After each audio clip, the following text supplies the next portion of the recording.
कृते जनार्दनो देवस्त्रेतायां रघुनन्दनः द्वापारे रामकृष्णौ च कलो श्रीपादश्रीवल्लभः। श्रीपादराजं शरणं प्रपद्ये। अध्याय 31। दशमहाविद्यांचे संक्षिप्त वर्णन।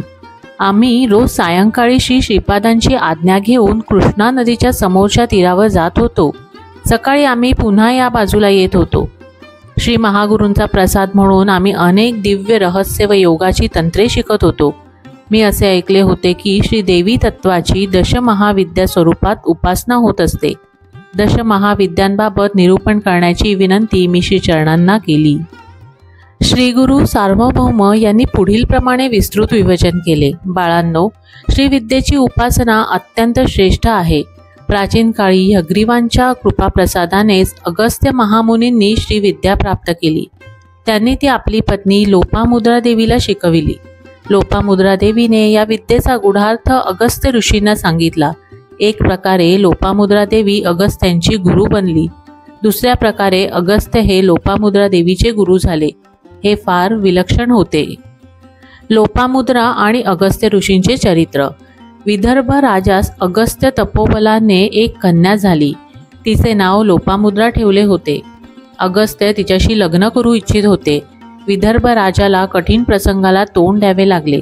आपली मुलगी देण्यास नकार दिला तर वृद्ध तपस्वी शाप देईल अशी भीती त्याला वाटत होती। दोघांच्या वयात अप्रमाणशीर अंतर असलेले हे लग्न करावे की करू नये अशा द्विधा मनस्थितीत तो होता।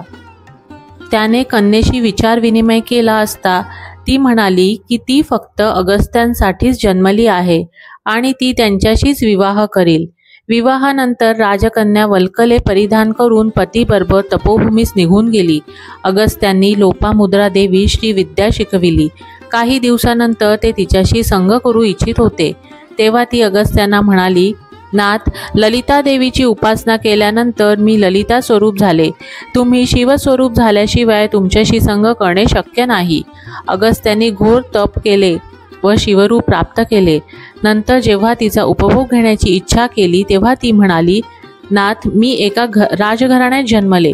मला मौल्यवान अलंकार, रेशमी वस्त्रे व क्षत्रिय स्त्रीला योग्य अशी साधन संपत्ती असल्याशिवाय तुमच्याशी वैवाहिक संबंध ठेवणे शक्य नाही। म्हणून मी सांगितलेले सर्व पदार्थ प्राप्त झाल्याशिवाय माझ्याबरोबर शरीर उपभोग घेणे योग्य नाही। एवढेच नव्हे तर तुम्ही देखील रेशमी वस्त्रे, किमती अलंकार परिधान केले पाहिजे। सुगंधी द्रव्यांचे विलेपन करावयास हवे। असे झाले तरच माझ्याबरोबर शय्यासुख घेणे योग्य आहे। विपुल धन संपादन करण्यासाठी अगस्त्य इल्वल राक्षसाकडे गेले आणि त्याच्या वातापी या भावाला सूक्ष्म युक्तीने पचविले। त्यांना त्या राक्षसाकडून विपुल धन मिळाले आणि आपल्या पत्नीची इच्छा पूर्ण केल्यानंतर त्यांना सुसंतती झाली। इल्वल आणि वातापी असे दोन भाऊ होते। वातापी शेळीचे सोंग घेत असे। इल्वल त्या बनावट शेळीला मारून त्यापासून बनविलेला पदार्थ अतिथीला जेवणात वाढीत असे।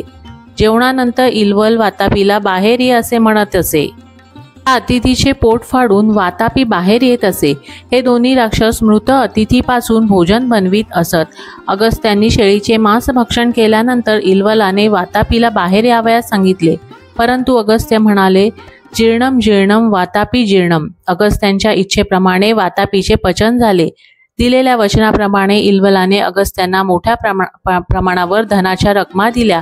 वातापी आणि इल्वलाच्या संकटापासून लोकांची सुटका झाली। एकदा अगस्त्यांनी 7 सागरांचे पाणी आपल्या कमंडलूमध्ये आकर्षून घेतले आणि ते पिऊन टाकले। याच अगस्त्य महर्षींनी विंध्य पर्वताचे गर्वहरण केले होते। आज सुद्धा दक्षिण भारतात ते महासिद्ध स्वरूपात आहेत। तामिळ भाषा प्रस्तुत करणारे तेच आहेत। त्यांनी अनेक ठिकाणी देवालये बांधली। मी जेव्हा कल्की भगवानांच्या अवतारात येईन तेव्हा परशुरामाप्रमाणेच अगस्त्य हे देखील गुरु म्हणून असतील। देवीच्या दशमहाविद्या। एक काली हे दशमहाविद्यांमधील प्रथम रूप आहे। महाकाली ही समस्त कला आणि विज्ञान यांचा प्रारंभ आहे। तिच्या विद्यांच्या वैभवांना महाविद्या असे म्हणतात। एकेकाळी मातंग महर्षींच्या आश्रमात सर्व देवतांनी महामायेची स्तुती केली। त्यावेळी अंबिकेने मातंग स्त्रीच्या रूपात दर्शन दिले। ती काळजासारखी काळ्या रंगाची असल्याने तिला काली असे नाव मिळाले।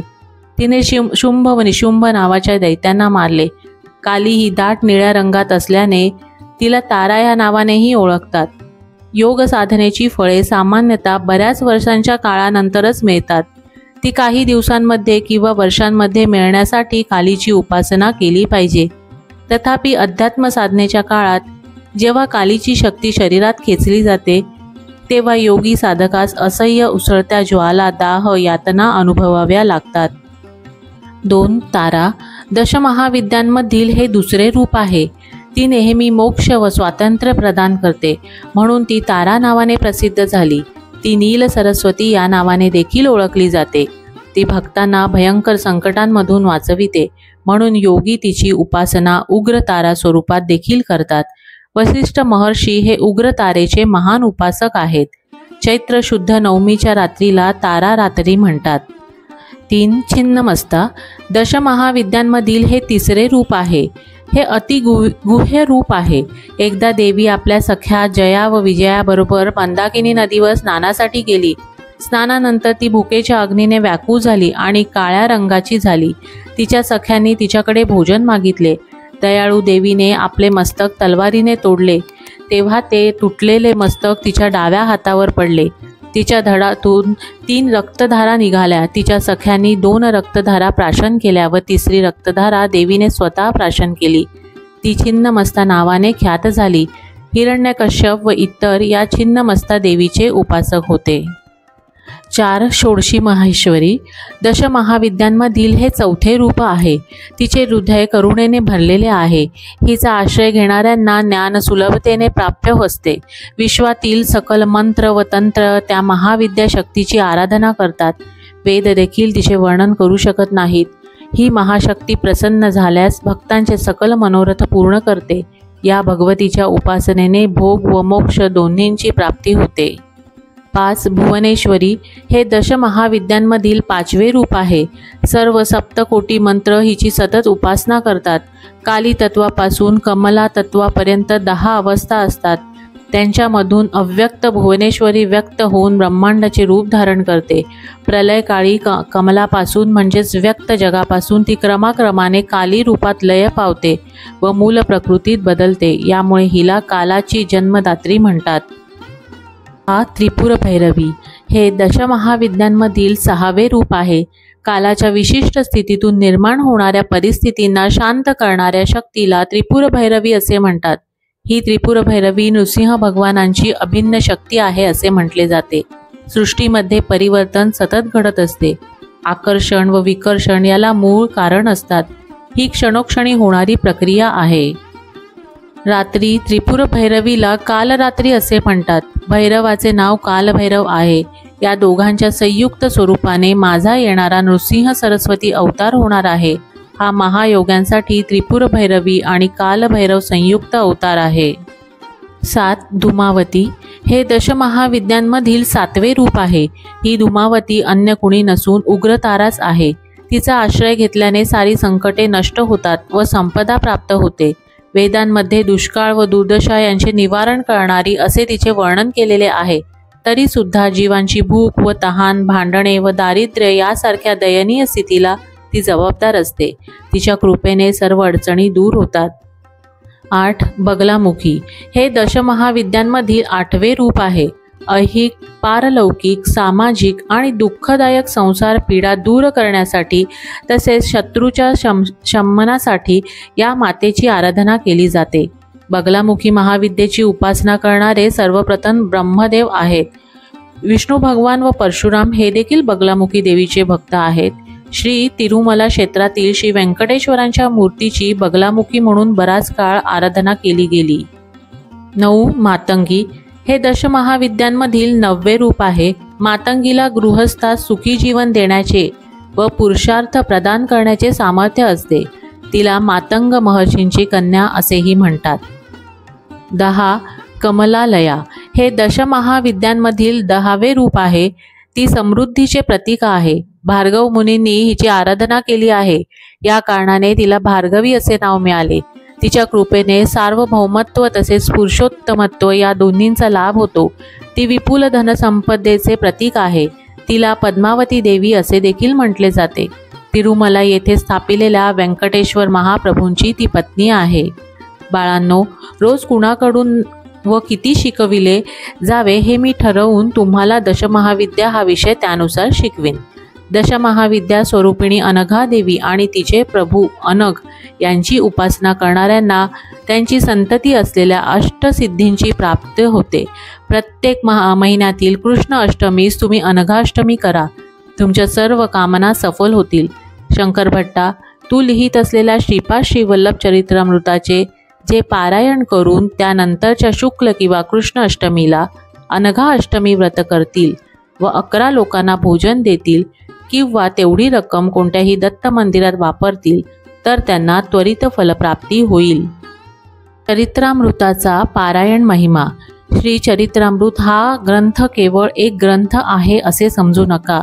हा एक सजीव अशा चैतन्याचा प्रवाह आहे. तुम्ही याचे पारायण करीत असताना यातील प्रत्येक अक्षरातील शक्ती माझ्या चैतन्यात प्रवाहित होते.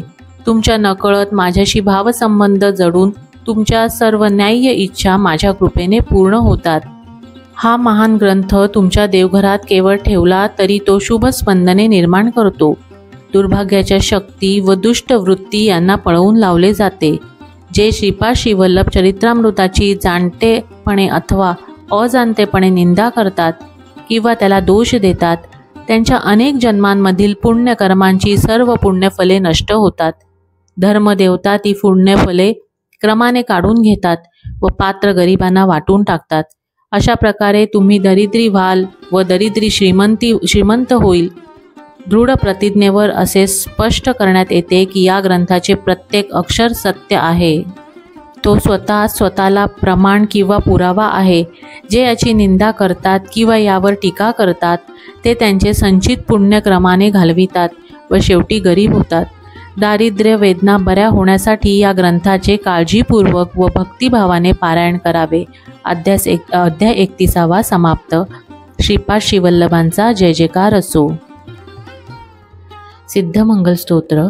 श्रीमदनंद श्री विभूषित अप्पल लक्ष्मी नरसिंहराजा जय विजयी भव दिग्विजयी भव. श्रीमदखंड श्री विजयी भव.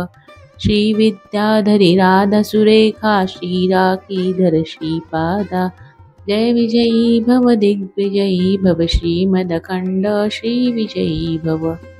माता सुमती वात्सल्यामृत परिपोषित जय श्रीपादा जय विजयी भव दिग्विजयी भव. श्रीमदखंड श्री विजयी भव.